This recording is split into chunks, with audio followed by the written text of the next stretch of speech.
الحمد لله والصلاة والسلام على رسول الله صلى الله عليه وسلم وبعد. السلام عليكم ورحمة الله وبركاته. ውድ የቲክቶክ ጓደኞቼ እንደምን አላችሁ? ዛሬ እንደምታውቁት ታላቁ ሳምንታዊ ዒዳችን ጁሙዓ ነው። ስለዚህ በዚህ ቀን ቀደም ብለን ወደ መስጂድ ልንገባ ይገባል ማለት ነው። በመጀመሪያው ሰዓት የገባ ከአነማ ቀረበ በደና ግመል ሰደቃ እንደሰጠ ይቆጠራል ብለዋል ረሱል ሰለላሁ ዐለይሂ ወሰለም። በሁለተኛው ሰዓት የገባ ከብት፣ በሶስተኛው ፍየል ወይ በግ፣ በአራተኛው ዶሮ፣ መጨረሻ ላይ እንቁላል ያሉበት ሁኔታ አለ።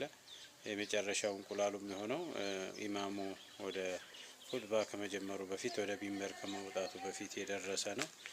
ስለዚህ ቀደም ብለን መግባት አለብን ማለት ነው። በተጨማሪ ደግሞ ጁሙዓ በአግባቡ ከፈጸምን ሙከፊራቱን ሊማ በይነሁን ወዚያደቲ ሰላሰቲ አያም የሳምንት ወንጀል ትናንሽ ወንጀሎችን ያስምራል። ከዛ በተጨማሪም 3 ተጨማሪ ቀን ወደ 10 ቀን አካባቢ ሰጋኢር የሆኑ ወንጀሎች ይማሩልናል ማለት ነው። ስለዚህ በጊዜ ወደ መስጂድ ልንገባ ይገባል። አላህ ሱብሓነሁ ወተዓላ ያግራልን። ወሰላሙ አለይኩም ወራህመቱላሂ ወበረካቱ።